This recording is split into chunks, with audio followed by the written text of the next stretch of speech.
Hallelujah. ઈશ્વર પિતાનો પુષ્કળ આભાર માનીએ કે આજે ફરીને એક વખત આપણે સર્વ લોકો જીવતા છે, તાજગી અને તંદુરસ્તીમાં છે. માટે આપણે ઈશ્વર પિતાનો આભાર માનીએ. એમના વચન તરફ આપણે જઈએ અને બાઇબલની અંદરથી ગલાતીને પાઉલ પ્રેરિત લખેલો પત્ર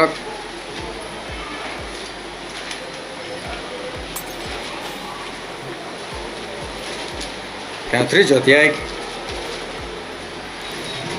ગલાતી 3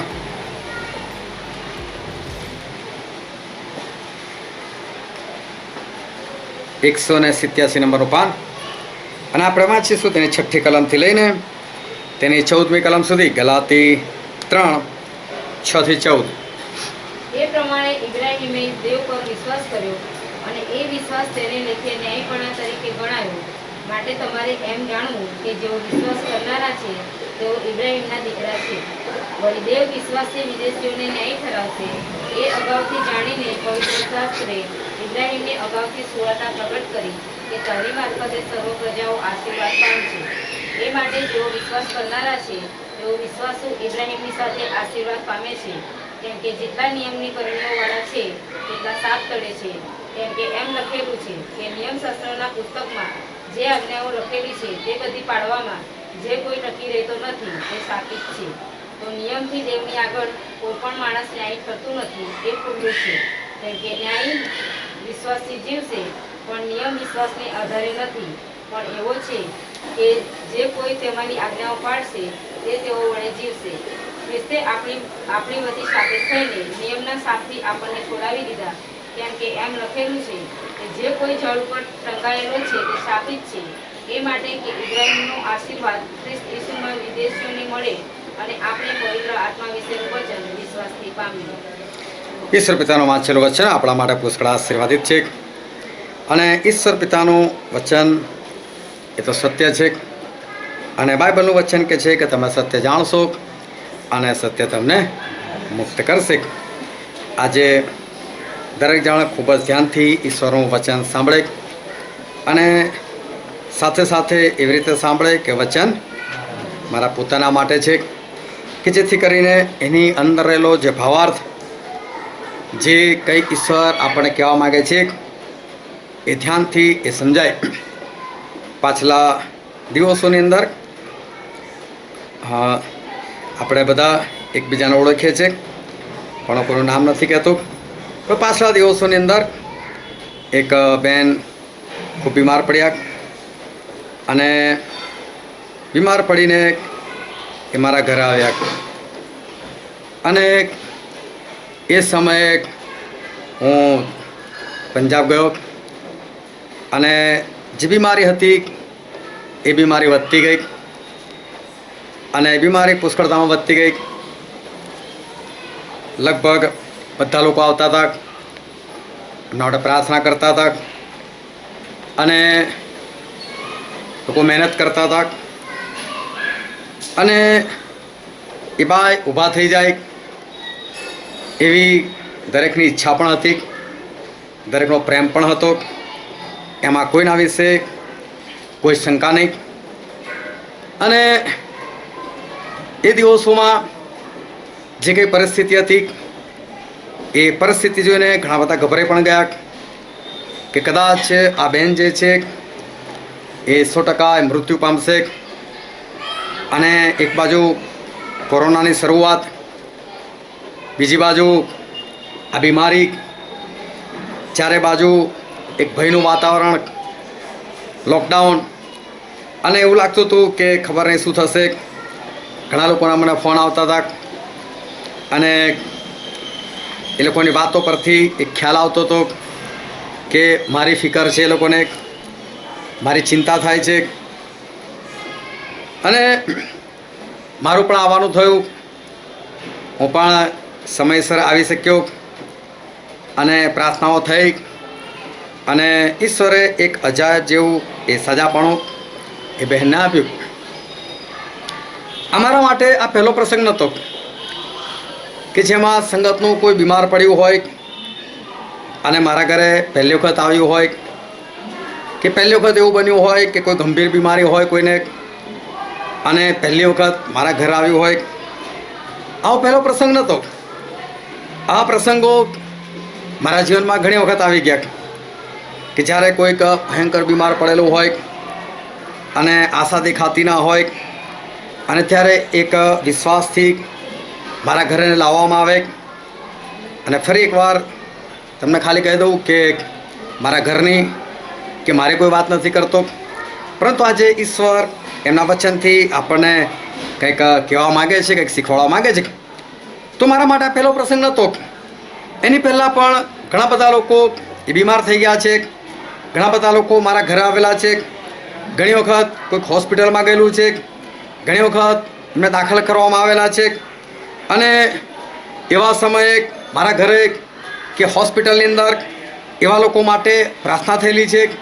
ઈશ્વરે એ લોકોને સાજાપણું આપેલું છે અને ઈશ્વરે એ લોકોના જીવનમાં એક અદ્ભુત ચમત્કાર જે છે એ કર્યો છે.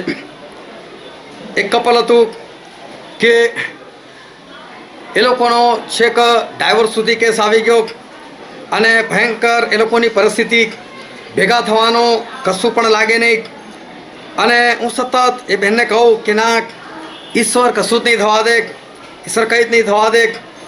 અને એવું જ થયું કે ઈશ્વરે એવું કશું થવા દીધું નહીં અને ડાયવોર્સ ના થયા. અને ત્યાર પછી જ્યારે એ પતિ પત્ની એક થઈ ગયા અને એકવાર એમણે મને કીધું કે સ્ટેનલીભાઈ, તમારો આટલો બધો વિશ્વાસ કઈ રીતે હતો કે અમારા ડાયવોર્સ નહીં થાય? પ્રશ્ન કંઈક અલગ છે, પણ હું જે કહેવા માગું છું કે પ્રશ્ન એ લોકોના જીવનમાં છે, પ્રશ્ન મારા જીવનમાં નથી. પ્રશ્ન એ લોકોના જીવનમાં હતો. અને એમણે મને કીધું કે તમારો આવો વિશ્વાસ કે અમે લોકો જુદા નહીં જ પડીએ. મને વિશ્વાસ હતો કે જે ઈશ્વરનું વચન છે, બસ કે ઈશ્વર હંમેશા એમના વચન પ્રમાણે એ કામ જે છે એ કરતા આવ્યા છે. અને આજે આપણે જે વચન વાંચ્યું હતું, ગલાતીઓનો પત્ર 3 અધ્યાય, અને આપણે 6ઠ્ઠી કલમથી લઈને 14મી કલમ સુધી વાંચી, પણ કોઈક વાંચો એની 10 અને 11મી કલમ. જેટલા નિયમની કરણીવાળા છે તેટલા સાપ તળે છે. એક એક વચન બહુ ધ્યાનથી સમજો. જેટલા નિયમની કરણીમાં છે, એટલે કે જે ઈશ્વર બધા નિયમો આપેલા છે, અમાસના દિવસે આમ કરવાનું, પૂનમના દિવસે આમ કરવાનું, સાબત દિવસે આમ કરવાનું, આ બધા જે નિયમો આપેલા છે એ નિયમ હેઠળ જેટલા લોકો છે, નિયમની કરણીની અંદર જેટલા લોકો છે, તો બાઇબલ કહે છે એ લોકો શ્રાપ તળે છે. પછી એમ લખેલું છે હા કે નિયમશાસ્ત્રના પુસ્તકમાં જે આજ્ઞાઓ લખેલી છે હા તે બધી પાળવામાં જે કોઈ ટકી રહેતો નથી તે શ્રાપિત છે. જે કોઈ આ બધી આજ્ઞાઓ પાળવામાં ટકી રહેતો નથી, એટલે સતત આજ્ઞા પાલન અને એમાં જે ટકી રહેતો નથી તે શ્રાપિત છે. તો નિયમથી દેવની આગળ કોઈ પણ માણસ ન્યાયી ઠરતું નથી. બાઇબલ કહે છે નિયમથી કોઈ પણ માણસ દેવની આગળ ન્યાયી ઠરતું નથી. એ ખુલ્લું છે કેમ કે ન્યાયી વિશ્વાસથી જીવશે. બાઇબલ કહે છે કે ન્યાયી જે છે એ તો વિશ્વાસથી જીવશે. એટલે ઈશ્વરનું વચન એવું કહેવા માંગે છે કે કરણીથી કશું નહીં થાય. નિયમની જે કરણીઓ છે એ કરણીઓથી એ કશું જ નહીં થાય. બહુ ધ્યાનથી આજે ઈશ્વરનું વચન એ સમજો. બાઇબલ ના પાડે છે કે કરણીથી કશું જ નહીં થાય. નિયમની જે કરણીઓ છે, એટલે કે નિયમના જે કામ છે, એ કામ તમે ગમે એટલા કરો. દાખલા તરીકે જૂઠું બોલવું નહીં. તમે ગમે એટલો પ્રયત્ન કરો અને જૂઠું ના જ બોલો, એ તમને નહીં બચાવી શકે. વ્યભિચાર કરવો નહીં, એ તમે ગમે એટલા પ્રયત્ન કરો ને વ્યભિચારથી દૂર રહો, એ તમને નહીં બચાવી શકે. ચોરી કરવી નહીં, તમે ગમે એટલો પ્રયત્ન કરો ને ચોરી ના કરો, એ સતત આજ્ઞા પાલન કરો, પણ ઈશ્વર એવું કહે છે કે આ કરણી જે છે એ તમને નહીં બચાવી શકે. નિયમની જે કરણીઓ છે એ કરણી તમને નહીં બચાવી શકે. પણ આગળ લખેલું છે એની 6ઠ્ઠી કલમમાં વાંચો તો, ઇબ્રાહીમે દેવ પર વિશ્વાસ કર્યો અને એ વિશ્વાસ તેને લેખે ન્યાયીપણા તરીકે ગણાય. એ વિશ્વાસ ઇબ્રાહીમના લેખે ન્યાયીપણામાં ગણાયો. ફરી એકવાર આ વચન વાંચો. ઇબ્રાહીમે દેવ પર વિશ્વાસ કર્યો. એક એક વચન બહુ ધ્યાનથી સમજો. ઇબ્રાહીમે દેવ પર વિશ્વાસ કર્યો અને એ વિશ્વાસ ઇબ્રાહીમે કરેલો વિશ્વાસ તેને લેખે ન્યાયીપણા તરીકે ગણાય. ઇબ્રાહીમના લેખે, એટલે ઇબ્રાહીમના માટે ન્યાયીપણા તરીકે ગણાયો. આ વસ્તુ ધ્યાનમાં રાખજો. ઇબ્રાહિમે વિશ્વાસ કર્યો અને એ વિશ્વાસ ઇબ્રાહિમના માટે ઇબ્રાહિમના ખાતામાં ઇબ્રાહિમના લેખે ન્યાયીપણા તરીકે ગણાયો. એટલે કે વિશ્વાસ કર્યો અને વિશ્વાસથી ઇબ્રાહિમને ન્યાયી ઠરાવવામાં આવ્યા. પછી આગળ આપણે વાંચીએ રોમનોનો પત્રક 4થો અધ્યાય અને તેને 11મી કલમ. રોમન 4 અને 11. તે બે સુન્નતિ ઇબ્રાહિમની જ વાત કરી કે તે બે સુન્નતિ હતો ત્યારે વિશ્વાસથી જે ન્યાયીપણું છે ત્યારે વિશ્વાસથી જે ન્યાયીપણું છે તે તેને મળ્યું હતું. તે તેને મળ્યું હતું. તેના પર મહોર સિક્કો થવા સારું તેના પર મહોર સિક્કો થવા સારું તેને સુન્નતનું ચિહ્ન મળ્યું. તેને સુન્નતનું ચિહ્ન મળ્યું. આ પાઉલ પ્રેતે જે લખેલી વાતો છે. પિત્તર એવું કબૂલ કરે છે કે પાઉલને આપેલા જ્ઞાન પ્રમાણે પાઉલે લખેલું છે. એટલે ખરેખર પાઉલનું જે લખાણ છે ને એ જબરજસ્ત જ્ઞાની ભાષામાં લખેલું છે. અને તમે જો રોમનોના પત્રથી રહીને તમે છેક ફિલ્મોના પત્ર સુધી વાંચજો, બધું પાઉલનું લખાણ છે પવિત્ર આત્માથી. અને તમે આપણી ગુજરાતી ભાષામાં ફૂલ સ્ટોપ પોઈન્ટ આવે ને ત્યાં વાક્ય પૂરું થાય. અને તમે જો એ પાઉલ એટલા લાંબા વાક્યો લખેલા છે, એટલા લાંબા વાક્યો લખેલા છે કે ઘણી વખત તો 10-10, 12 લીટી જાય ને ત્યારે તો એક વાક્ય પૂરું થાય. હવે નાના વાક્યો હોય તો આપણે સમજીએ છીએ વોટ ઇઝ ધીસ, એટલે આપણે સમજીએ છીએ ઇંગ્લિશ પણ કે ભાઈ ચલો આટલું જ કહેવા માગે છે. પણ લાંબુ વાક્ય બોલી નાખે તો ભાઈ કામ કરવા ગુજરાતી પર આવી જાય, પછી આપણે એને કહી દેવું પડે. તો પાવર લાંબુ બોલે છે, લાંબુ બોલે છે ત્યારે એમનું વાક્ય પૂરું થાય. એટલે જ્યારે લાંબુ વાક્ય હોય ને ત્યારે સમજવામાં તકલીફ પડે. પણ પાઉલ એમને આપેલા જ્ઞાન પ્રમાણે પવિત્ર આત્માથી બધું લખે છે.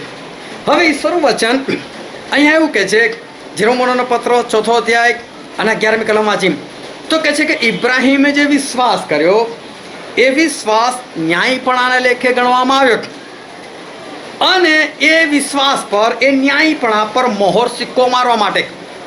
ન્યાયીપણું એટલે બહુ ધ્યાન રાખજો. ન્યાયીપણાનો અર્થ થાય છે આજ્ઞાપાલન. જેણે આજ્ઞાપાલન કર્યું એને ન્યાયીપણું કર્યું કહેવાય. એટલે કે છે કે વિશ્વાસથી ન્યાય ઠરવામાં આવ્યો. એટલે કે વિશ્વાસથી એણે આજ્ઞાપાલન કર્યું છે એવું નક્કી થયું. એ વિશ્વાસ ઇબ્રાહિમને લેખે ન્યાયીપણા તરીકે ગણવામાં આવ્યો. એટલે કે ઇબ્રાહિમે જાણે બધી આજ્ઞા પાડી નાખી એમ એવું કહેવામાં આવ્યું. અને એના પર સિક્કો મારવાના માટે જ્યારે માણસ 10માની પરીક્ષા આપતો હોય, છોકરો 10માની પરીક્ષા આપે અને પછી કે હું તો બોર્ડમાં છું કે મારે બોર્ડની એક્ઝામ આપવાની છે, પણ એ શું કહી શકે હું 10મામાં છું. પછી શું થાય, એની પરીક્ષા થાય બોર્ડની. પછી બધા પૂછે શું થયું, તો કે ભાઈ મેં 10મા બોર્ડની પરીક્ષા આપી છે, 10મા બોર્ડની પરીક્ષા આપી છે. પણ પછી શું થાય, રિઝલ્ટ આવે. એટલે રિઝલ્ટની આવે સાથે એક સર્ટિફિકેટ આવે કે ભાઈ એસએસસી પાસ. એટલે હવે શું કહે, ભાઈ હું એસએસસી પાસ થઈ ગયો છું. બાળક કોલેજમાં ગયું હોય એટલે શું કે હું ગ્રેજ્યુએશન કરી રહ્યો છું, પણ જ્યારે 3 વર્ષ પછી એની પરીક્ષા પાસ થઈ જાય અને સર્ટિફિકેટ આવે ત્યારે શું કે હું ગ્રેજ્યુએટ થઈ ગયો છું. પણ ત્યાં સુધી ગ્રેજ્યુએટ ના કહેવાય. 3 વર્ષ સુધી જ્યાં સુધી સર્ટિફિકેટ પાસ થઈને હાથમાં નથી આવતું ત્યાં સુધી ગ્રેજ્યુએટ નથી, એ ગ્રેજ્યુએશન કરી રહ્યો છે. એટલે ગ્રેજ્યુએટ કરે છે એની પર મહોર સિક્કો શું, તો કે સર્ટિફિકેટ તમારું. હવે શું, જ્યાં સુધી તમારી પાસે સર્ટિફિકેટ ના હોય તમે MA બી પાસ કરી નાખો, PhD બી કરી નાખો, તો કશાનું સર્ટિફિકેટ ના હોય તો કામ ખરું. એટલે તમે કર્યું છે એની પર મહોર સિક્કો શું, તો કે આ સર્ટિફિકેટ. એ રીતે ઈશ્વર કહે છે કે ઇબ્રાહિમે જે વિશ્વાસ કર્યો તેને લેખે ન્યાયીપણાને માટે ગણવામાં આવ્યો અને એની પર મહોર સિક્કો કરવા માટે કે હા ઇબ્રાહિમે બધી આજ્ઞા પાડી છે, એની પર મહોર સિક્કો કરવાના માટે ઈશ્વરે સુન્નતનું ચિહ્ન આપ્યું. એટલે કે ઇબ્રાહિમની સુન્નત થઈ ને એટલે ઇબ્રાહિમે બધી આજ્ઞા પાડી નાખી છે. ફરી વાંચો રોમન 4:11.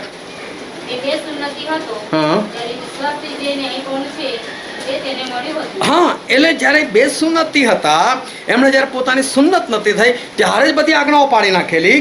પછી એ આજ્ઞા પાલન પર મહોર સિક્કો મારવા માટે સુન્નતનું ચિહ્ન મળ્યું. હા, એટલે બે સુન્નતિ વિશ્વાસીઓનો પૂર્વજ થાય.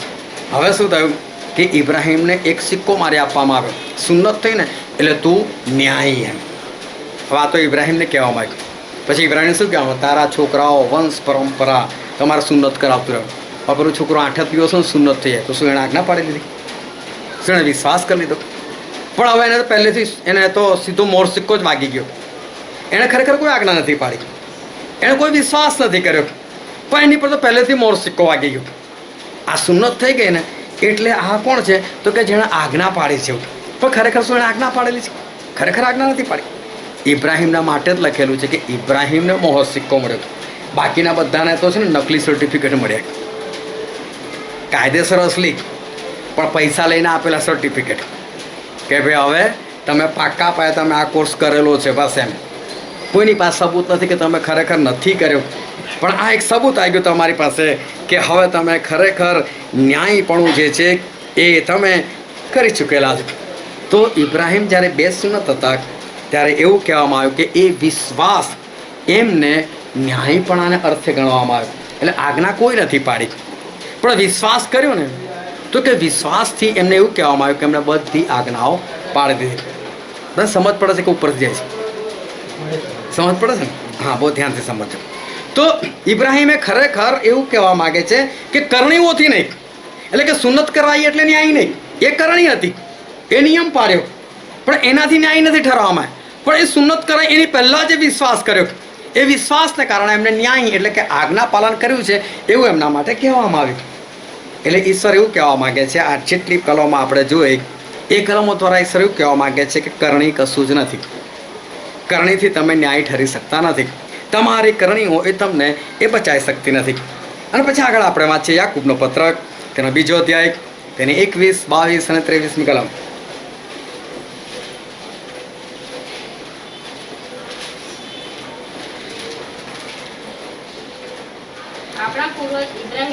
આપણા પૂર્વજ ઇબ્રાહિમે યજ્ઞવેદી પર હા બોલો, આ ઇબ્રાહિમે બલિદાન આપેલું કે નહોતું આપ્યું? હા, નહોતું આપ્યું. ઈસાકને કંઈ મારી નાખવામાં નહોતા, પણ ઈશ્વર શું કહે છે? આપી દીધું એમ. કેમ? કારણ કે એ તો તૈયાર જ હતા, એ તો ઈશ્વરે રોકી લીધા, એટલે એમના માટે તો અપાઈ જ ગયેલું હતું. હા, પછી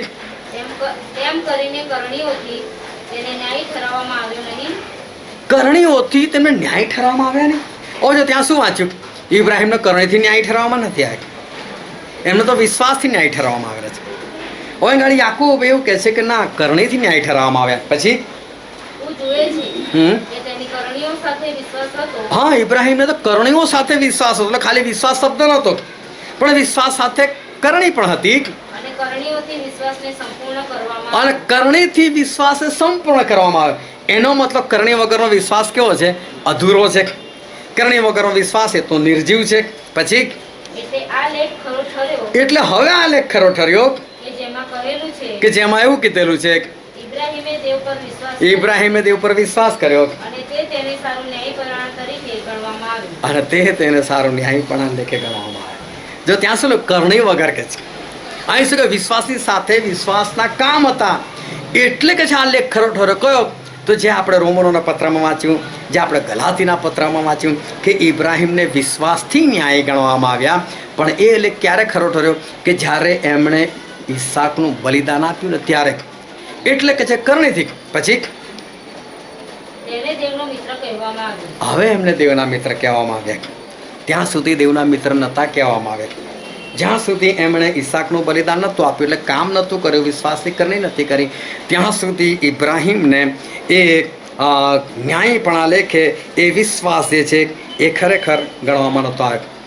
ઇબ્રાહિમનો વિશ્વાસ એ ખરેખર સંપૂર્ણ ક્યારે બન્યો? કે જ્યારે એમણે ઈસાકનું બલિદાન આપ્યું ત્યારે ઇબ્રાહિમનો વિશ્વાસ જે છે એ ખરેખર બહુ બુલંદી પર હતો. ઇબ્રાહિમનો જે વિશ્વાસ હતો એ આજના જેટલા બી વિશ્વાસીઓ છે કે બાઇબલના જેટલા બી વિશ્વાસીઓ છે એ બધા કરતાં સૌથી મોટો વિશ્વાસ ઇબ્રાહિમનો. કારણ કે ઇબ્રાહિમને શું કહેવામાં આવ્યું છે? વિશ્વાસીઓનો પિતા. એટલે દરેકને કહી શકે કે બેસ, વિશ્વાસમાં તો હું તારો બાપ છું. અને એ વિશ્વાસ જે ઇબ્રાહિમને હતો એ કઈ રીતે પ્રગટ થયો? કે જ્યારે ઈસાકનું બલિદાન આપ્યું ત્યારે. હવે જોજો, જ્યારે ઈસાકનું બલિદાન હતું ને ત્યારે ઈશ્વર છે ને ખાલી ઇબ્રાહિમને દર્શન આપ્યું. એ ઇબ્રાહિમ, તારા એકના એક દીકરાને મોરિયા દેશમાં લઈ જા, 3 દિવસની મજલ છે, અને ત્યાં જે પાળું તને દેખાડું એ પાળ પર તું એનું અર્પણ કરી દે. ખાલી ઇબ્રાહિમને કહેવામાં આવ્યું. હવે ઇબ્રાહિમને સૌથી પહેલાં કોને કહેવું પડે? એની પત્નીને કહેવું પડે, પરંતુ કોઈને ના કીધું. આ વાત ફક્ત પોતાના મનમાં રાખી. પછી એમણે શું કર્યું, સવારે વહેલા ઉઠી ગયા, ફટાફટ લાકડા કાપ્યા, ફટાફટ લાકડા કાપીને ગધેડા પર મૂકી દીધા. પછી 2 જુવાનોને ઉઠાડ્યા, ઉઠોલા ફટાફટ આપણે બહાર જવાનું છે. ઈસાકને ઉઠાડો, ચલો ઈસાક આપણે જવાનું છે. કોઈને જ ના કીધું, પેલા નોકરોને પણ ના કીધું કે ભાઈ અમે બલિદાન આપવા માટે જઈ રહ્યા છીએ. અને પછી આ લોકો ચાલતા ચાલતા 3 દિવસ સુધી ચાલતા ચાલતા મોરિયા દેશમાં ગયા. અને પછી ત્યાં જઈને ઇબ્રાહિમ પૂછે છે, ઈશ્વર કયો પહાડ? એટલે ઈશ્વર દેખાડજો, પેલો પહાડ દેખાય છે ને ત્યાં ઉપર ચાકે છે. એટલે પહાડ પાસે ગયા, નીચે ઉભા રહ્યા. અને પેલા 2 નોકરો શું કીધું, જો હું ને મારો દીકરો ઉપર ભજન કરીને આવ્યા છે.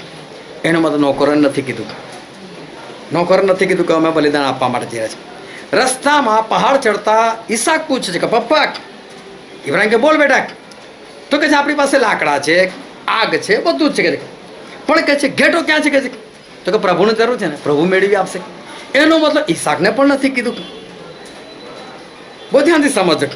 ઇબ્રાહિમે ના તો પોતાના નોકરોને કીધું છે, ઇબ્રાહિમે ના તો પોતાના દીકરાને કીધું છે કે આપણે બલિદાન એ આપવાનું છે.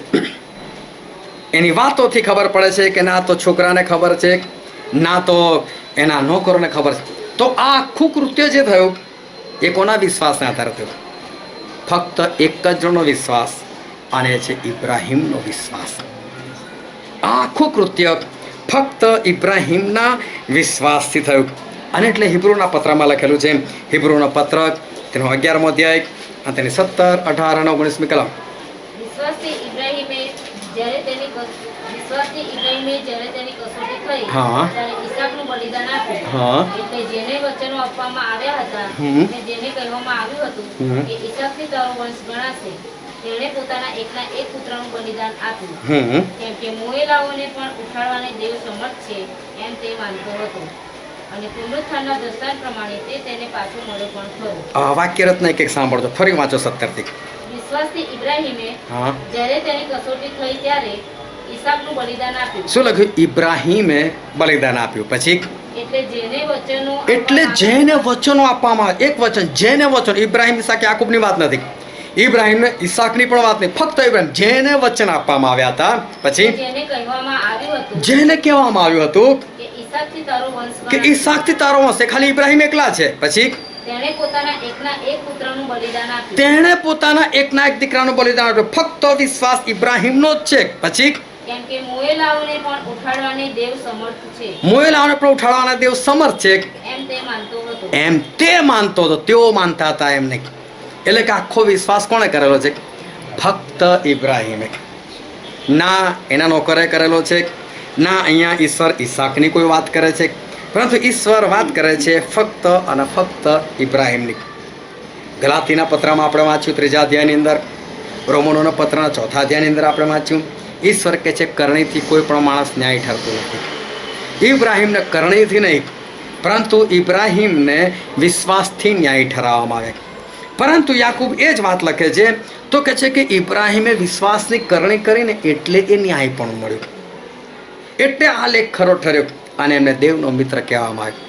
જોવા જઈએ તો બંનેની વાત સાચી છે, કારણ કે બાઇબલની અંદર કોઈની વાત ખોટી નથી અને બાઇબલનું કોઈ પણ વચન બીજા વચનનો વિરોધ કરતું નથી. બસ ખાલી 2 જગ્યાએ આપણે ખાલી શોધવાનું છે કે સત્ય હકીકતમાં છે શું, ઈશ્વર આપણને કેવા શું માગે છે. પાઉલ પ્રેરિત એમ કહેવા માગે છે કે કરણીઓથી તમે કોઈ પણ સંજોગોમાં ન્યાય નથી ઠરવાના. અને કરણીનો મતલબ શું છે? જ્યારે માણસ કામ કરવા બેસે છે, કોઈ પણ માણસ એવો નથી કે એને કામ કરવું ગમે. જેટલા બી લોકો છે એમાંથી કોઈ પણ માણસ એવો નથી કે જેને કામ કરવું ગમતું હોય. લોકો નોકરી કેમ કરે છે? ઘર ચલાવવા માટે, ગુજરાન ચલાવવા માટે. એને શોખ થયો છે હું પેલી કંપનીમાં જઈને કામ કરી આવું, બહુ મજા આવશે ત્યાં કામ કરવાની. કરે જ કોઈ? એનો મતલબ એ શાના માટે કરે છે? એ ઘર ચલાવવા માટે, એની મજબૂરી છે, એને કરવું પડે છે એટલે કરે છે. એમાં એનો કોઈ આનંદ નથી. ભલે એનો પગાર ગમે તેટલો સારો હોય, પણ છતાં એને એમાં કોઈ આનંદ નથી. એટલે કામની અંદર છે ને ખરેખર કોઈને આનંદ નથી આવતો, પણ ઘર ચલાવવાનું છે એટલે કરવું જ પડશે. હવે જ્યારે એ માણસ એ જે કામ કરે છે, એ જે મજૂરી કરે છે, જે મહેનત કરે છે, તો એનું મન જે છે ને એ હંમેશા અંદર એને કોસતું હોય છે કે કાશ મારી પાસે કરોડો રૂપિયા પડ્યા તો મારે આ બધું કરવું તો ના પડત નહીં, અને હોત ને તો ના કરતો હોય. એટલે કોઈ માણસને કામ કરવું ગમતું નથી.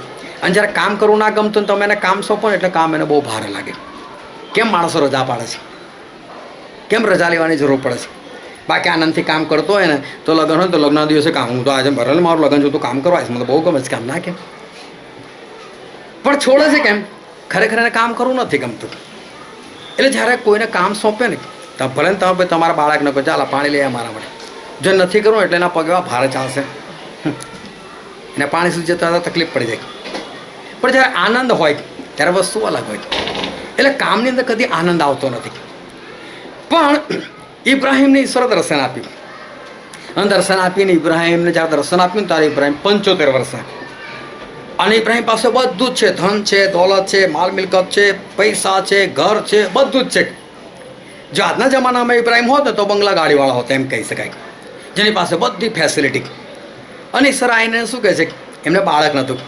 ઇબ્રાહીમ, તારો બાપનું ઘર છોડ, તારો દેશ છોડ, અને જે દેશ હું દેખાડું એમાં જા. અને એક વસ્તુ કીધી, ઇબ્રાહીમ, તારાથી એક દેશ જાતિ ઉત્પન્ન કરીશ. અને જે ઇબ્રાહીમના મગજમાં 75 વર્ષનો થઈ ગયો, હું કેટલા વર્ષોથી હું કેટલો પ્રયત્ન કરું છું કે મને બાળક થાય, મને બાળક થાય, મેં આ કર્યું, મેં પેલું કર્યું, પેલી દવા, આ દવા, પણ હજુ સુધી મને બાળક જ નહીં થતું.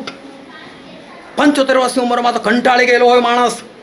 બની શકે એણે કદાચ ઘણા બધા લોકોનો સહારો લીધો હોય, જંતર મંતરનો સહારો લીધો હોય, દવા ગોળીનો સહારો લીધો હોય, માલદાર હતા, કેટલા બધા હકીમોને વૈદોની જમાનામાં બોલાયા હશે, ઘણું બધું કર્યું હશે, એની દવા કરાવી હશે કે સારાની દવા કરાવી હશે, પણ કોઈ બાળક નહીં. લોકો વાતો કરતા હશે, ઇબ્રાહીમ શું કામ આટલું બધું ભેગું કરે, તારા બાળક છે? બની શકે એની પાછળ લોકો વાતો કરતા હોય કે ઇબ્રાહીમના કાને વાત આવતી હોય, અને ઈશ્વર આવીને કહે કે હે ઇબ્રાહીમ, તને બાળક થશે, તું તારો દેશ છોડતો. તો હવે એને દેશ છોડવું દેખાય? હવે શું દેખાય? બાળક થવાનું છે. એટલે ખુશીથી દેશ છોડ્યો, મને બાળક થવાનું, ચલો ભાગો. હવે આ કામ જ છે, આ કરણી જ છે, પરંતુ એને કામે કામ નથી લાગતું. એ શકે છે આ કનાનમાં બિંદાસી એ દિવસે પહોંચી ગયા કનાનમાં. બાળક થયું, બાળક મોટું થયું, 100 વર્ષે બાળક આવ્યું. ઈશ્વરે કીધું, હે ઇબ્રાહીમ, હું સર્વશક્તિમાન દેવ છું. ઇબ્રાહીમને ખબર પડી ગઈ, જબરજસ્ત દેવ મને મળેલા છે, હાલતું ફાલતું નહીં, જબરજસ્ત પવિત્ર દેવ, સર્વશક્તિમાન, પણ મારી સાથે ડાયરેક્ટ વાતો કરે છે. એવા મને ઈશ્વર મળ્યા જે મારી પાસે કશું માગતા નથી, ના ધન દોલત કશું નથી માગતા મારી પાસે. એવા મને અદ્ભુત ઈશ્વર મળેલા છે. કેટલો બધો આનંદ હતો. અને એ લગભગ એ ઈસાક 33 વર્ષના થાય છે. અને ઈશ્વર કહે છે, ઇબ્રાહીમ, આનું અર્પણ કરી દે. અને ઇબ્રાહીમ તરત લાડ્યા, તો જબરજસ્ત દેવ મને આપે ને લે જ નહીં પાછું. કેવો વિશ્વાસ હતો, મરી જશે તો પણ જીવતો થાય, બાકી મારો દીકરો ના જ મરે, અને મરી જાય તો એને જ ઈશ્વર ઉઠાડશે. ચલો આપો અર્પણ, કોઈ ભારે નથી લાગતું. લાકડા પોતે કાપ્યા છે, કામ કરેલું છે, ગધેડા પર બાંધ્યા છે લાકડા, ચાલતા ગયા છે. શું આ કરણી નથી? તો કરણી નથી લાગતી. કેમ? જ્યારે માણસને કામ લાગે છે ને કે આ કામ મારે કરવું પડે છે, ત્યારે ઢસડાતો ચાલે છે. પણ એ જ માણસને જ્યારે ખબર પડી જાય, આણે મારા માટે આટલું બધું કર્યું છે, જ્યારે મને કોઈ બાળક નહોતું આપ્યું, તારા દેવ મને બાળક આપ્યું, અરે બોલો નહીં, સર તમારા માટે શું કરી નાખ્યું. અને તારે એ જ વસ્તુ છે ને, કામ જ હોય પણ પ્રેમથી કરતા હોય, અને પ્રેમથી કરો ને ત્યારે તમને કામ ના લાગે. તમે જોજો, તમને એવું લાગે ને કે યાર મિટિંગમાં જવું પડશે યાર, કંઈ કે સંગતમાં રહેવું પડે, નહીં તો આ તો બીજા દિવસે વચનમાં સંભળાઈ નાખશે, તો ચલો એ મિટિંગમાં જવું પડે. ત્યારે કેવું લાગે? કંટાળો આવે. જવાય છે, થાય છે, રહે છે. પણ ના, તો મારા માટે છે, મારા દેવ મારા માટે આટલું બધું કર્યું, ઉપરથી નીચે હું મિટિંગમાં ના જાઉં. એટલે 15 મિનિટ પહેલાં હાજર. એટલે બહુ ફરક છે. કામનું કામ જ છે, પણ એક કામ તમને કામ લાગે છે ને એક પ્રેમ છે કે જેની અંદર તમને ગમે તેવું કરવાનું કહે તો તમને કોઈ જાતનું કામ નથી લાગતું. એટલે યાકૂબ કહે છે ને, કરણીઓથી એના વિશ્વાસને પૂર્ણ કરવામાં. તો વાત બરાબર છે, ઇબ્રાહીમે કરણી જ કરી છે. પણ પાઉલ કહે છે કરણીથી નહીં, કે તમારા મનમાં જ બોજો, આ કરવાનું યાર, પેલું કરવાનું, અમાસે કરવાનું, ફલાણું કરવાનું, ઢીકડું છોડ્યા કોણ કરે?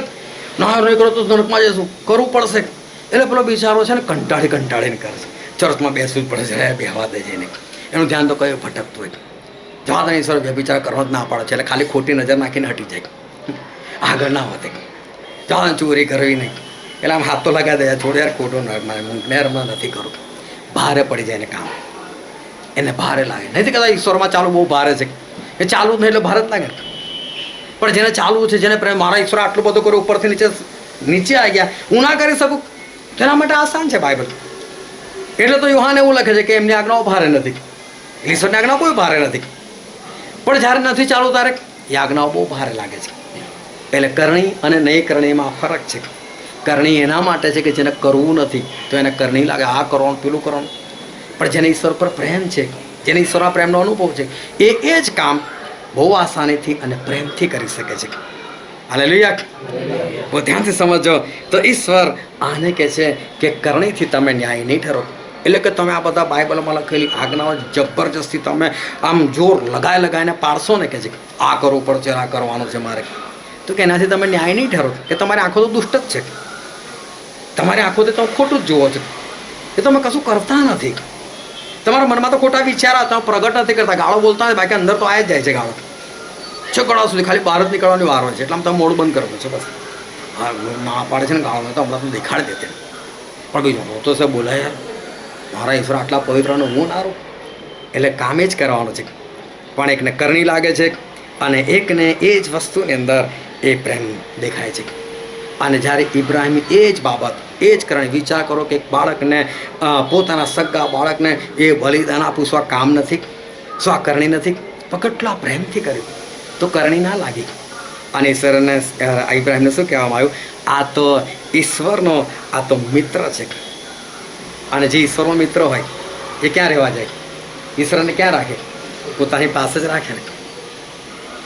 એટલે પેલો લાજરસ મરીને ક્યાં ગયેલો, ઇબ્રાહિમની ગોદમાં ગયેલો. કેમ કે ઇબ્રાહિમ તો ત્યાં છે જ પહેલેથી. કેટલી અદ્ભુત જગ્યા ઈશ્વરે એમના મિત્રને માટે જે છે એ રાખેલી છે. આવો ધ્યાનથી ઈશ્વરનું વચન જે છે એ વચન જે છે એ તમે સમજતા રહેજો. અને બાઇબલનું જે વચન આજે આપણે વાંચેલું હતું, ગલાતી 3 અધ્યાય 6ઠ્ઠી કલમથી લઈને 14મી કલમ સુધી વાંચી, ફરી એકવાર એને 11મી કલમ વાંચો તો.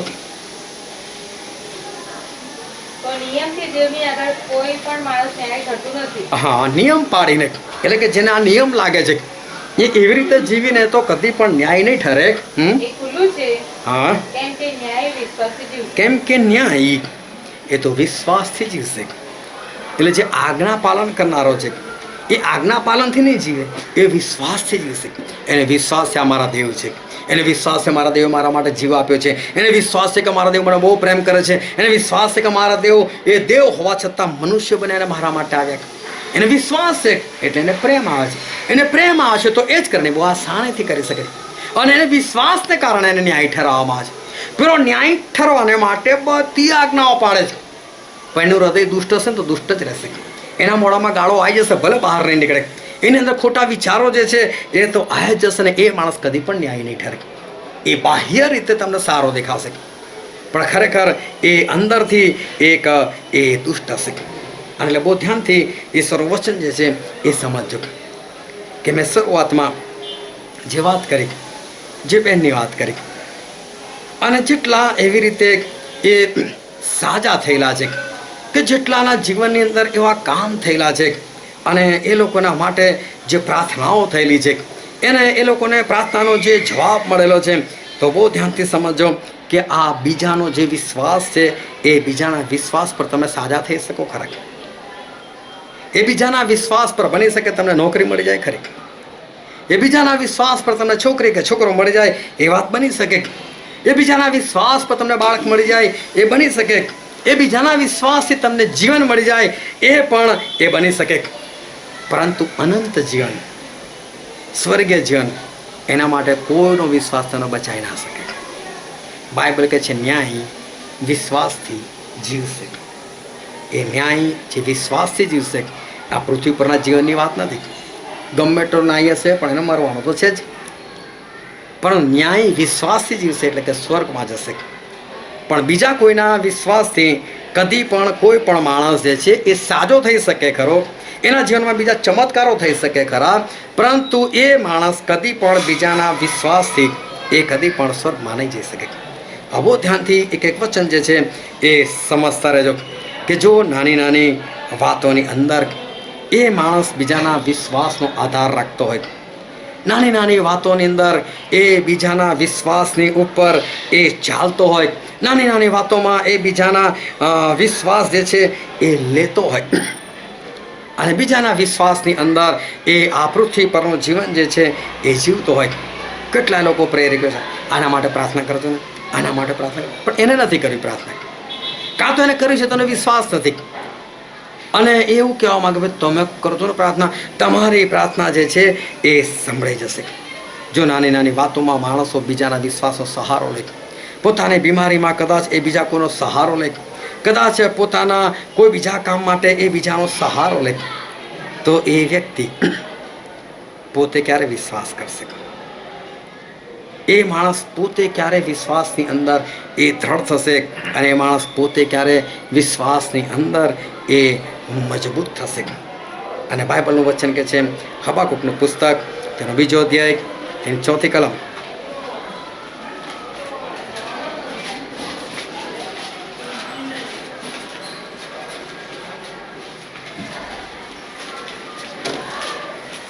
જુઓ, તેનું મન ગર્વિત થયું છે, તેની અંદર સરળતા નથી, પણ ન્યાય પોતાના વિશ્વાસથી જીવશે.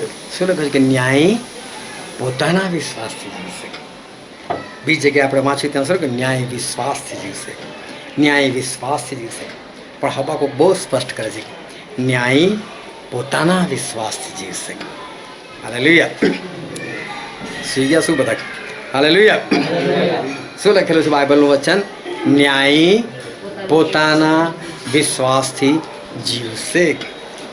એનો મતલબ સ્વર્ગમાં જવું હોય તો કોનો વિશ્વાસ કામ કરશે? પોતાનો જ વિશ્વાસ કામ કરશે. બીજાને આપણે પ્રાર્થના સોંપીએ, પ્રાર્થના કરજો ને મારે સ્વર્ગમાં જવું છે, પ્રાર્થના કરજો ને મારે સ્વર્ગમાં જવું છે, તો પેલો પ્રાર્થના કરશે, પેલો વિશ્વાસ રાખશે, તો એ માણસ સ્વર્ગમાં જતો રહેશે? ના, એ માણસ સ્વર્ગમાં નહીં જતો રહે. એ માણસ સ્વર્ગમાં ભૂલથી બી નહીં જાય. માણસ માટે લખેલું છે કે ન્યાયી પોતાના વિશ્વાસથી જીવશે. ન્યાયી પોતે વિશ્વાસ કરશે અને પોતાના વિશ્વાસથી જીવશે. બાકી આપણી ગમે તેટલી સારી કરણીઓ હશે, આપણે સારા કામ કરતા હોઈશું, સારા કામમાં મિટિંગમાં જતા હોઈશું, પ્રભુભોજન પાડતા હોઈશું, આપણે આરાધના કરતા હોઈશું, આપણે જે કંઈ કરતા હોઈશું, પરંતુ એ કરણીની અંદર છે, એ કરણી આપણે કરી રહેલા છે, આ મારે કરવાનું છે, આ મારે કરવું જોઈએ, અને એ રીતે એ બોજદાયક કામ જે છે તમે કરી રહ્યા છો, તો એ કરણી જે છે એ કોઈ પણ માણસને એ બચાવી શકે એમ નથી. બીજાના એ વિશ્વાસ પર એ કદાચ સાજા પણ મળે. એ વાત કરી કે બેનને લાવવામાં આવ્યા ઘરે, વિશ્વાસ કોનો? કોના વિશ્વાસથી જીવન મળ્યું? કોના વિશ્વાસથી એ માંદગી જે છે એ માંદગી દૂર થઈ, સારું થયું, બીમારી તો દૂર થઈ, સારું થયું, જીવન તો મળ્યું. આ તો મેં ખાલી ઉદાહરણ આપ્યું, પણ આવું ઘણા બધા લોકોના જીવનની અંદર અને એક કરતાં ઘણી વખત આવી ઘટનાઓ જે છે એ લોકોના જીવનની અંદર એ બની ગયેલી છે. અને એ સમયે હા, આપણે દરેક પાસે પ્રાર્થના કરાવવી જોઈએ, આપણે આગેવાન પાસે પ્રાર્થના કરાવવી જોઈએ, એમાં કશું ખોટું નથી. તમે આગેવાન પાસે પ્રાર્થના કરાવો અને એ તમારા માટે પ્રાર્થના કરે છે. બાઇબલ બી કહે છે આગેવાન આવે તેલ છોડીને પ્રાર્થના કરે, એમાં કશું ખોટું નથી. પણ તમારો વિશ્વાસ જ ડાઉન છે અને તમને એવું લાગે આ પ્રાર્થના કરશે તારે મારું સારું થઈ જશે અને માટે તમને પ્રાર્થનાની જરૂર પડે છે, તો એ વિશ્વાસ સદંતર ખોટો છે. સારું તો થઈ જશે, બધો વિશ્વાસ કોનો? અને એટલે બાઇબલ કહે છે કે ન્યાયી માણસ જે છે એ પોતાના વિશ્વાસથી જીવશે, બીજાના વિશ્વાસથી નહીં. એટલે જો આપણે સ્વર્ગમાં જવું છે તો આપણો પોતાનો વિશ્વાસ છે. એ બહેન કહે છે કે તમને આટલો વિશ્વાસ કઈ હતી, મારા છૂટાછેડા થવાના હતા, મને કોઈ આશા નથી, એવા કોઈ પ્રસંગો દેખાતા નહોતા, તો બિલકુલ આશા નથી, પ્રસંગ દેખાતા નહોતા. એનો મતલબ કે એમને વિશ્વાસ તો હતો જ નહીં કે અમારું લગ્ન જીવન ટકી શકે છે. તો છતાં લગ્ન જીવન ટકી ગયું તો વિશ્વાસ કોનો? એ તો કોઈ બીજાનો વિશ્વાસ છે. કોઈ બીજાના વિશ્વાસે બની શકે છૂટાછેડા એ અટકી જાય, કોઈ બીજાના વિશ્વાસે તમે સાજા થઈ જાઓ, કોઈ બીજાના વિશ્વાસે તમારું લગ્ન નથી થતું, થઈ જશે, કોઈ બીજાના વિશ્વાસે તમને બાળક નથી થતું, એ થઈ જશે, કોઈ બીજાના વિશ્વાસે તમે પાસ નથી થતા તો પાસ થઈ જશો.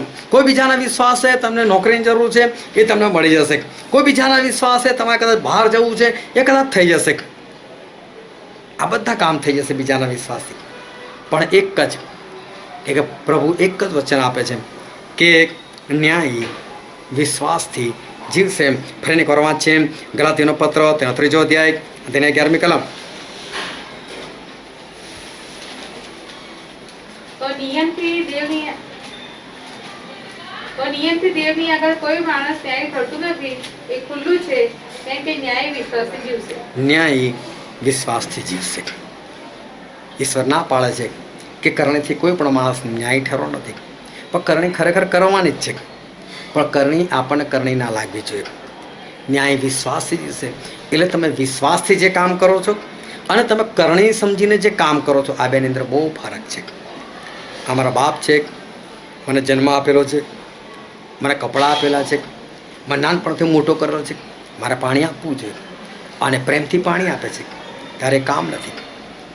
આ બાપ તો મારી પાસે જ પાણી માગે છે. મહારાજ આપો ઉઠી ના લઈ લે, એટલે હવે પાણી એ બી આપે છે, કચવાતા મને આપે છે. આ બેની અંદર બહુ ફરક છે. બેઉમાં કરણી છે, પણ એક વિશ્વાસથી કરેલી છે. અને વિશ્વાસથી કરે તો એમાં કામ નથી દેખાતું, એમાં આનંદ આવે છે.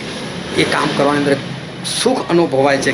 એ કામની અંદર એક શાંતિનો અનુભવ થાય છે.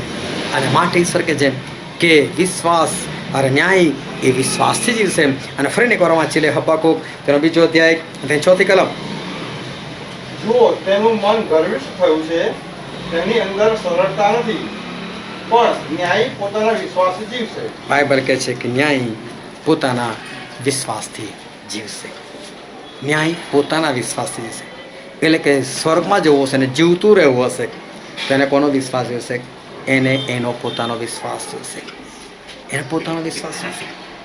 આપણે પાછલા દિવસો યાદ કરીએ, પાછલા વર્ષો આપણે યાદ કરીએ કે જ્યારે તમે બીમાર પડેલા ત્યારે કોનો વિશ્વાસ હતો?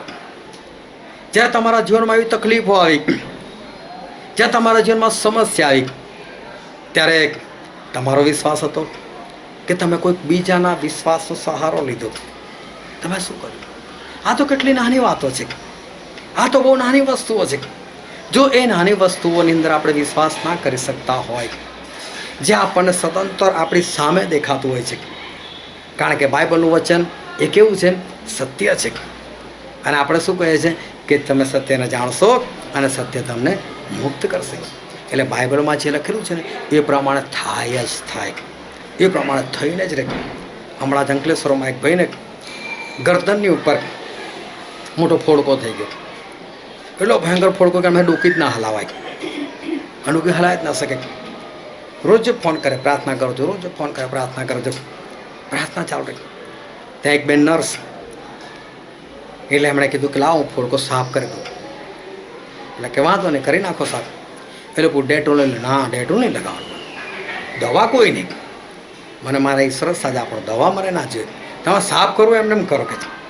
પેલા બેન મૂંઝાઈ ગયા, આવું કેવું ડ્રેસિંગ જેમાં દવા જ ના હોય. એટલે મને ફોન કર્યો, શું કરું? મેં તેલ લગાવો ને, સર તેલ લગાવવાનું કે છે, તેલથી સાફ કરો. તેલથી સાફ કરી અને એ ફોડકો જે છે એ મટી ગયો. બાકી જેટલાએ જોયો ફોડકો, મેં તો જોયો નહોતો, એ લોકો ગભરાઈ ગયેલા કે આ માણસને ખબર નહીં શું થઈ જશે. પ્લસ એમને ડાયાબિટીસની બીમારી, છેલ્લા 11 મહિના થઈ ગયા, ડાયાબિટીસની એક ગોળી નથી લીધી, એક પણ ગોળી નથી લીધી, અને કોઈ પરેજી પણ નહીં. બિંદાસથી એ ખાય છે, પીવે છે, હરે છે, ફરે છે. અને મેં એમની સાથે વાત કરી. મેં કહું આ વાત તમે છે ને બહાર જઈને ખાલી કોઈને કરો ને, જે વિશ્વાસની થઈને જઈને કરો ને. તમે કહેશો ને કે હું સાજો થઈ ગયો, તો બી કહેશો તું ગાંડો છે. સાંભળ્યા પછી બી સાજો થઈ ગયો તો પણ પેલો ગાંડો કહેશો હોતું હશે. અને 11 મહિનાથી મેં ડાયાબિટીસની દવા, બે જાને ચેક કરાય, આમ કરાય, તેમ કરાય, ફલાણો ગાંડો થઈ ગયો છે. તો સમજ નહીં, 11 મહિનાથી જીવું જ છું, ખાઉં છું, પીવું છું, હરું છું, ફર તારી સામે જ છું. પણ તોય જો જગતનો માણસ એને ગાંડો સમજે, થતું હશે આવું. ન્યાયી માણસ પોતાના વિશ્વાસથી જીવશે, બીજાના વિશ્વાસથી કંઈ નહીં થાય. અને માટે જ્યારે આપણે વિશ્વાસ કરીએ છીએ ઈશ્વર પર કે મારા ઈશ્વરે મારા માટે જીવ આપ્યો, મારા ઈશ્વર મારા માટે માણસ બન્યા, મારા ઈશ્વર મારા માટે આ પૃથ્વી પર આવ્યા, મારા માટે એમણે ખીલ્લા ખાધા. ત્યારે આ બાઇબલની એક એક આજ્ઞાઓ છે ને એ તમને ભારે નહીં લાગે. એક એક આજ્ઞા તમને આજ્ઞા પણ નહીં લાગે. તમને એવું લાગશે આ તો મારે કરવું જ જોઈએ રે, આ તો મારે કરવું જ જોઈએ. તમે જોજો જો જુવાનિયા હોય છે અને જ્યારે એક આકર્ષણમાં પડે છે, હું પ્રેમ નથી કહેતો, એક આકર્ષણમાં પડે છે, ત્યારે જો 2 વાગે બોલાવે, 1:30 વાગે હાજર. પછી લગ્ન પછી જોજો, કંઈક પ્રેમ કદી ખૂટતો નથી એવું બાઇબલ કહે છે. આકર્ષણ તો ખૂટી જાય. એટલે પેલું કેવું લાગે છે, પહોંચી જવાનું, ત્યારે એવું લાગે અડધો કલાક કઈ રાહ જોવાની, અડધો કલાક તો આમ જતો રહેશે જોતા જોતા. એટલે ત્યારે એક આનંદ હોય છે અંદરથી, ત્યારે કરણી નથી દેખાતી, ત્યારે કરણી નથી. પણ એ જ વસ્તુ જ્યારે કામ દેખાય ત્યારે આવું છું હવે બેસ, થોડી રાહ નહીં જોવાતી, પછી અલગ વાતાવરણ થઈ જાય. બેઉમાં કરણી જ છે ને, પણ એકમાં પેલું પ્રેમ દેખાય છે ત્યારે કામ એક કામ નથી દેખાતું. અને જ્યારે પ્રેમ નથી રહેતો ત્યારે છે ને એ કામ જે છે ને બોજ બની જાય છે. અને જ્યાં સુધી તમે એક પણ આજ્ઞા બોજ સહિત પાળો છો ને, આ મારે કરવાનું છે, મારે કરવું પડશે, ને તો આમ થશે, ને તો તેમ થશે, સમજી લેજો એ કરણીઓનો કોઈ ફાયદો નથી. પણ જ્યારે તમે પ્રેમથી કહો છો કે મારા દેવે આટલું બધું કર્યું, હું કેમ ના કરું? પ્રભુ કરીશ, બોલો તમે. હજુ આ બાઇબલની આજ્ઞાઓ તો કંઈ નહીં, બીજી આજ્ઞાઓ આપો, પ્રભુ કરીશ. અને ત્યારે તમે પ્રેમથી કરી શકશો. અને ત્યારે કરણી નથી લાગતી, ત્યારે આનંદ આવે છે. અને ઈશ્વર કહે છે કે એ વિશ્વાસ છે તમારો, અને વિશ્વાસથી જે કરણી થાય છે એ જ તમને આકાશના રાજ્યમાં પહોંચાડશે. એટલે ઈશ્વર કહે છે કરણીઓથી નહીં જીવો, પણ વિશ્વાસથી જીવશો. અને વિશ્વાસ કોનો? વિશ્વાસ, પોતાનો વિશ્વાસ. અને માટે બીજાના વિશ્વાસથી કદાચ બીજા બધા કામ થઈ જશે, પણ સ્વર્ગમાં જવું હશે તો પોતાનો જ વિશ્વાસ જોઈશે. આવા આપણે આપણી આંખોને બંધ કરીએ અને આપણા મસ્તકો એ જીવતા દેવની હજુરમાં નમાય કે જે આપણા અદ્ભુત ઈશ્વર છે, જે આપણા સનાતન દેવ છે, જે આપણને પુષ્કળ પ્રેમ કરે છે. આપણે દરેક જણા આપણી આંખોને બંધ રાખીએ.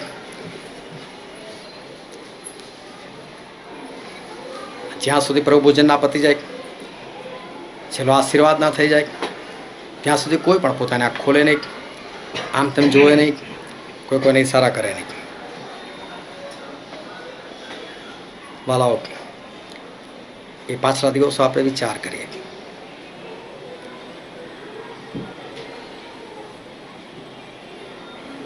કે મારા જીવનમાં શું બનેલું હતું, મારા જીવનમાં કઈ ઘટના બનેલી હતી, મેં કોના વિશ્વાસનો સહારો લીધો, શું આજે મારો ખરેખર વિશ્વાસ છે કે આજે પણ કોઈ બીજાના વિશ્વાસ પર જીવું છું? બાઇબલ કહે છે કે ન્યાય પોતાના વિશ્વાસથી જીવશે. જો તમારો પોતાનો વિશ્વાસ નહીં હોય તો તમે સ્વર્ગમાં નહીં જઈ શકો. અને માટે બીજાના વિશ્વાસ પર નહીં, આપણે પોતાના વિશ્વાસ પર જીવનાર છે. આ વચન સમજવા માટે, ગ્રહણ કરવા માટે, એ પ્રમાણે ચાલવા માટે પ્રભુ ઈસુ ખ્રિસ્તની કૃપા આપણા દરેક પર થાય.